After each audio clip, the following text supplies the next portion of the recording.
Praise the lord. మన ప్రభువును మన రక్షకుడైన యేసుక్రీస్తు వారి శక్తి కలిగిన నామంలో మీ అందరికీ మా హృదయపూర్వక వందనములు. ఈరోజు దేవుని వాక్యము, నన్ను కోనేటిలోనికి దించుటకు నాకు ఎవడునూ లేడు గనుక నేను వచ్చునంతలో మరి ఒకడు నాకంటే ముందుగా దిగునని ఆయనకు ఉత్తరమిచ్చెను. యోహాను సువార్త 5వ అధ్యాయము 7వ వచనం. I have no one to help me into the pool while I am trying to get in, someone else goes down ahead of me. Gospel of John chapter 5 verse 7. ఈ రోజుకు గాను జీవం కలిగిన దేవుడు మనకు అనుగ్రహించిన వాక్య భాగమును బట్టి ధ్యానించుకుందాము. ప్రభునందు ప్రియమైన సహోదరి సహోదరులారా, దేవుని యొక్క మాట బలమైనది, శక్తిగలది, మన బ్రతుకులను మార్చివేసేది. దేవుని నోటి నుండి వచ్చు ప్రతి మాట మనకు మంచినే చేస్తుంది. ఈ రోజున నీవు ఒంటరైపోయావేమో, నీకు సహాయంగా, నీకు తోడుగా, నిన్ను ఆదరించేవారు, నిన్ను ఓదార్చేవారు, నీ బాగోగులు చూసుకునేవారు ఎవరూ లేరేమో. ఒకవేళ పేరుకైతే ఉన్నా నిన్ను పట్టించుకోవడం లేదేమో. నీవు అనుకుంటున్న గమ్యం చేరడానికి, నీవు సాధించాలి అనుకున్నది సాధించడానికి ముందుకు వెళ్ళలేకపోతున్నావేమో. అయితే బాధపడకు. ఈరోజు వాక్యం ద్వారా దేవాతి దేవుడు సెలవిస్తున్నాడు, నేను నీకున్నానని, నీకు సహాయముగా నేనున్నానని, నీవు చేరవలసిన గమ్యము, నీవు ఎక్కాలని ఆశపడుతున్న ఉన్నత శిఖరము నేను నిన్నెక్కిస్తాను అని. చూడండి, ఈ లోకంలో అనేక మంది, ముఖ్యంగా పెద్దవారు, వృద్ధులు, లేదా ఏదైనా అనారోగ్యం వచ్చిన వారు తృణీకరింపబడుతుంటారు, అనాథలుగా విడవబడుతున్నారు. వారికి అందరూ ఉన్నప్పటికీ వారికి ఉన్న లోపమును బట్టి, వారికి ఉన్న బలహీనతను బట్టి, వారికి ఉన్న నిస్సహాయ స్థితిని బట్టి పెద్దగా అటువంటి వారిని ఎవ్వరూ పట్టించుకోరు. పట్టించుకున్న లెక్కలోకైతే తీసుకోరు. ఎందుకంటే వారి వల్ల ఎదుటి వ్యక్తికి పెద్ద ఉపయోగం లేదు గనుక. దయతలచి ప్రభుత్వాలు వికలాంగుల పింఛన్లు, వృద్ధుల పింఛన్లు ఇస్తున్నాయి కాబట్టి సరిపోతుంది. వాళ్ళ వల్ల ఒక 3,000 రూపాయలు, 4,000 రూపాయలు అయినా వస్తున్నాయని కొంతమంది ఆ డబ్బుకు ఆశపడి వారిని ఇంట్లోనైనా ఉండనిస్తున్నారు. లేదంటే ఎంతోమంది వృద్ధులు, దివ్యాంగులు రోడ్డున పడేవారు. అయితే నేను అందరినీ ఇలానే ఉంటారని అనడం లేదు, కానీ కొంతమంది మాత్రం ఇలానే ఉన్నారు. వారిని గూర్చి నేను మాట్లాడుతున్నాను. వాక్యంలో కూడా ఒక వ్యక్తి 38 సంవత్సరాలుగా ఒక అనారోగ్యము కలిగినటువంటి వ్యక్తి బెతెస్తా అనబడిన కోనేటి దగ్గర ఉన్నాడు. ఆ అనారోగ్యంగా ఉన్న వ్యక్తికి ఇంకెంత వయసు ఉంటుందో వాక్యంలో వ్రాయబడలేదు, కానీ 38 సంవత్సరాలుగా వ్యాధితో ఉన్నాడు. బహుశా అతని తల్లిదండ్రులో, అతని పిల్లలో, లేదా అన్నదమ్ముల్లో బాగు చేయాలని అనేక ప్రాంతాలు తిప్పి ఉండొచ్చు. ఎంతకీ బాగు కాకపోయేసరికి ఆ కోనేటి దగ్గర వదిలివేసి వెళ్ళిపోయారు. అంటే అతను ఒంటరిగా ఉంటున్నాడు.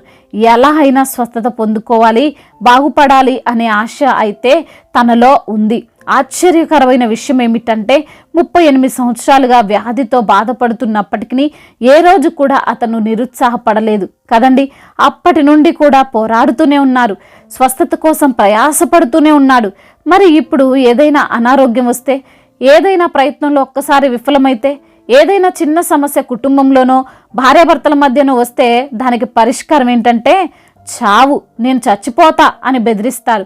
ఇంకెందుకు నాకు ఈ జీవితం, ఈ రోగంతోనా, ఈ వ్యాధితోనా, ఈ అవమానాలతోనా నేను ఎందుకు బ్రతకాలి అని అంటారు.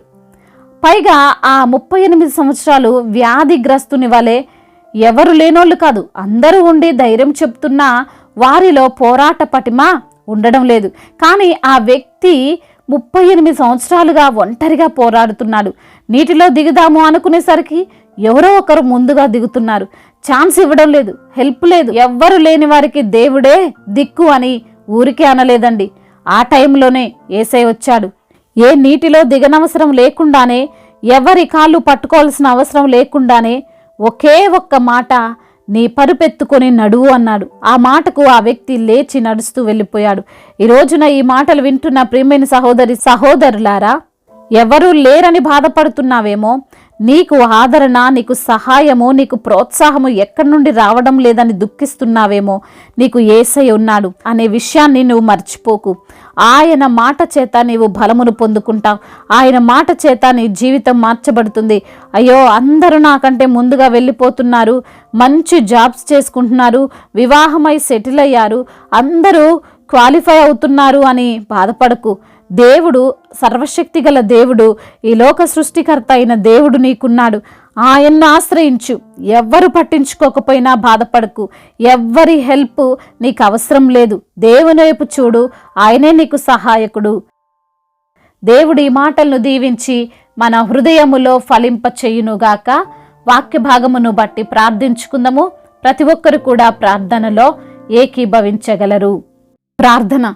మహాశక్తి సంపన్నుడా, మహోన్నతుడా, కృపా కనికరములు కలిగిన దేవా, జీవాధిపతి, మీ యొక్క ఘనమైన ప్రశస్తమైన నామాన్ని బట్టి వందనాలయ స్తోత్రములు. ప్రభువా, ఈ రోజున తండ్రి వాక్యము ద్వారా మీరు మమ్మల్ని ఎంతగానో ఆదరించారు, బలపరిచారు, ప్రోత్సహించారు. అందును బట్టి మీకు స్తోత్రములు చెల్లిస్తున్నాం తండ్రి. అయా ఈ రోజున నా తండ్రి అయా కోనేటి వద్ద పడి ఉన్నటువంటి అయా 38 సంవత్సరాలు అనారోగ్యముతో బాధపడుతున్న వ్యక్తి జీవితంలో మీరు చేసిన కార్యాలను ప్రభువా అయా మరి తండ్రి మా జీవితాల్లో కూడా మీరు జరిగించ గల దేవుడవని, అయా మేము ఒంటరిమని ఎప్పుడు కూడా దుఃఖించకుండా మాకు తోడుగా ఉన్న దేవుడవని, మా పెట్టుకున్నటువంటి ఆశలు, మేము చేరవలసినటువంటి గమ్యము మీరు తప్పక మమ్మల్ని చేరుస్తారని వాక్యము ద్వారా ఎంతగానో మీరు మమ్మల్ని బలపరిచారు, ఆదరించారు, లేవనెత్తారు ప్రభా. అందును బట్టి మీకు స్తోత్రములు. ఎందరైతే బిడ్డలు ఈ రోజున వాక్యమును విని ప్రార్థనలో ఏకీభవిస్తున్నారో ప్రతి బిడ్డ యొక్క మొరను మీరు ఆలకించండి, వారిని మీరు ధైర్యపరచండి, వారిని మీరు బలపరచండి. మీ యొక్క కనికరము ప్రతి బిడ్డ పైన ఉండులాగున సహాయము దయచేయండి. అనారోగ్యముతో బాధపడుతున్న ప్రతి బిడ్డకు యేసు నామముల స్వస్థత దయచేయండి. యెహోవా కొరకు ఎదురు చూచువారు నూతన బలము పొందుతారంటున్నావు తండ్రి. అట్టి బలాన్ని బిడ్డలకు మీరు అనుగ్రహించండి. ఐసీలో ఉన్నటువంటి ప్రతి బిడ్డకు స్వస్థతను దయచేయండి. అయా మరణ పడకపై ఉండి మీకు మొరపెడుతున్న బిడ్డల యొక్క మొరను మీరు ఆలకించండి. మరణాన్ని కూడా తండ్రి జీవముగా మార్చమని బ్రతిమిలాడుకుంటున్నాం. అప్పుల ఊబిలో నుండి వారిని లేవనెత్తండి. ఆర్థిక సమస్యలను కొట్టివేయండి. అయా మరి తండ్రి రుణ భారాలంతటి నుండి విడుదల దయచేయండి. ప్రతి బిడ్డకు తండ్రి నీవే పోషకుడివై ఉండండి. వారికి కావాల్సిన ప్రతి అవసరతను మీ యొక్క మహిమైశ్వర్యంలో తీర్చమని బ్రతిమిలాడుకుంటున్నాం. అయా అదేవిధంగా ఉద్యోగ సమస్యలను కొట్టివేయండి. అయా మరి తండ్రి బిడ్డలు అనుకున్నటువంటి ప్రాంతంలో వారికి ట్రాన్స్ఫర్ అవ్వడానికి సహాయం చేయండి. అదేవిధంగా నా ప్రభ అయా ఎందరైతే బిడ్డలు ప్రభ ఈ రోజున నా తండ్రి యవన బిడ్డలుగా ఉన్నారో వారిని బట్టి ప్రార్థిస్తున్నాం. యవన వయసులో మీ కాడిని మోసే భాగ్యం దయచేయండి. ప్రతి అంధకార దురాత్మ శక్తులన్నిటి నుండి బిడ్డలకు విడుదల దయచేయండి. ముఖ్యంగా మీ యందు భయము భక్తి కలిగి అయా బిడ్డలు ఉండడానికి సహాయము చేయమని బ్రతిమిలాడుకుంటున్నాం. కోర్టు సమస్య, ల్యాండ్ సమస్యల నుంచి విడుదల దయచేయండి ప్రభా. అదేవిధంగా మరి తండ్రి భూతాగాధ సమస్యలన్నిటి నుంచి విడుదల దయచేయమని బ్రతిమిలాడుకుంటున్నాం ప్రభా. అదేవిధంగా నా తండ్రి ఎందరైతే బిడ్డలు ఈ రోజున నా తండ్రి అయా మరి తండ్రి అనాథలుగా ఉన్నారో, అభాగ్యులుగా ఉన్నారో, ఎవరు లేని అయా మరి దిక్కులేని స్థితిలో బిడ్డలు ఉంటుండగా ప్రభా వారిని మీరు ఆదరించండి. అయా బలపరచండి. నా ప్రభా కృప చూపించండి తండ్రి. మీ యొక్క కనికరము, మీ కటాక్షము ప్రతి బిడ్డ పైన ఉండులాగున సహాయము దయచేయమని బ్రతిమిలాడుకుంటున్నాం. అదేవిధంగా రైతులను దీవించండి. వారు వేసిన పంట సమృద్ధిగా పండడానికి కృపను అనుగ్రహించండి. అయా మరి అదేవిధంగా దైవజనులందరికీ మీరు తోడుగా ఉండండి. వారిని మీరు అయా బలపరచండి. మీ ఆత్మచేతను నింపి నడిపించండి ప్రభ. అనేకులకు మీ రక్షణ సువార్తను ప్రకటించే వారిగా వారిని మీరే పురికొల్పమని బ్రతిమిలాడుకుంటున్నాం తండ్రి. అదేవిధంగా నా ప్రభ ఎందరైతే బిడ్డలు నా ప్రభ ఈ రోజున నా తండ్రి గర్భఫలము లేక బాధపడుతున్నారు వారికి గర్భఫలాన్ని దయచేయండి. గర్భఫలము మీరిచ్చే బహుమానము తండ్రి. మీరిచ్చే బహుమానముతో బిడ్డలు తండ్రి సంతోషించే భాగ్యము దయచేయమని బ్రతిమిలాడుకుంటున్నాం. అదేవిధంగా నా తండ్రి అయా ఎందరైతే బిడ్డలు ఈ రోజున సొంత గృహము లేక బాధపడుతున్నారో వారికి సొంత గృహాన్ని దయచేయండి. వివాహాల విషయంలో మీకు మొర పెడుతున్న బిడ్డల యొక్క మొరను మీరు ఆలకించి వివాహము అన్ని విషయాల్లో ఘనమైనది అంటున్నారు ప్రభా. ఘనమైన కార్యాన్ని మీరే జరిగించమని బ్రతిమిలాడుకుంటున్నాం. అదేవిధంగా నా ప్రభా ఎందరైతే తండ్రి ఈ రోజున మరి తండ్రి విరిగి నలిగిన హృదయముతో ఉన్నారో ప్రభా వారిని బట్టి ప్రార్థిస్తుండగా తండ్రి విరిగి నలిగిన హృదయం మీకు ఇష్టమైన బలంటున్నావు ప్రభా తండ్రి. మీ యొక్క కృపచేత ప్రతి బిడ్డను జ్ఞాపకం చేసుకోమని వేడుకుంటున్నాం. ప్రయాణాల్లో ఉన్న ప్రతి బిడ్డకు మీరు తోడై ఉండండి ప్రభా. వాహనం అంతటిని మీ యొక్క తండ్రి కాపుదలలో భద్రపరచండి. అయా మరి తండ్రి బిడ్డల పాస్పోర్ట్ విషయంలో అయా వీసా విషయంలో తండ్రి అయా ఇంకా ఎటువంటి ప్రయత్నాలు బిడ్డలు చేస్తున్నా ప్రభా ప్రతి బిడ్డ ప్రయత్నాన్ని మీరు ఆలకించండి.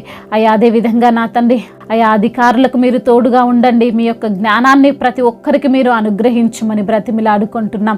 వ్యాపారాల్లో నష్టపోయిన ప్రతి బిడ్డకు ప్రభా నష్టాన్ని కూడా లాభంగా మార్చండి. అవమానాలన్నిటిని ఆశీర్వాదకరంగా మార్చండి ప్రభా. అయా మరి తండ్రి మోడుబారిపోయిన జీవితాలను చిగురింపజేయగల దేవుడు తండ్రి. అట్టి దీవెనకరంగా ప్రతి బిడ్డ జీవితాన్ని మీరు నిలవబెట్టుకోమని బ్రతిమిలాడుకుంటూ తండ్రి ఇంతవరకు చేసిన ప్రార్థన అంతటిని మీ పాద సన్నిధిన చేర్చుకోమని మానాథుడు సర్వశక్తిమంతుడు సజీవుడైన యేసుక్రీస్తు వారి మహిమగల నామములో ఈ ప్రార్థనను అడిగి వేడుకొని పొందుకొని ఉన్నాము మా ప్రియ పరలోకపు తండ్రి. ఆమేన్. ఈరోజు పెళ్లి రోజు మరియు పుట్టినరోజు జరుపుకున్న వారందరినీ దేవుడు దీవించి సకల మేలులతో, ఆశీర్వాదములతో, కృపాక్షేమములతో దేవుడు మిమ్మల్ని నింపునుగాక. మీ యొక్క ప్రార్థన అవసరతలను మాకు తెలియజేయగలరు. మీ కొరకు మేము తప్పక ప్రార్థిస్తాము. మొదటిసారిగా మన యొక్క ఆదరణ వాక్యం చూస్తున్నట్లయితే తప్పకుండా సబ్స్క్రైబ్ చేసుకోగలరు. ఈ వాక్యం మీకు ఆశీర్వాదకరంగా ఉండినట్లయితే అనేకులకు కూడా ఈ వాక్యాన్ని పంపి మీరు కూడా దేవుని యొక్క రాజ్య సువార్తలో పాలిభాగస్తులు కావాలని దేవుని పేరిట మనవి చేసుకుంటున్నాను. మీ గాడ్ బ్లెస్ యు ఆల్. దేవుడు మిమ్మల్ని దీవించి బలపరిచి స్థిరపరచునుగాక.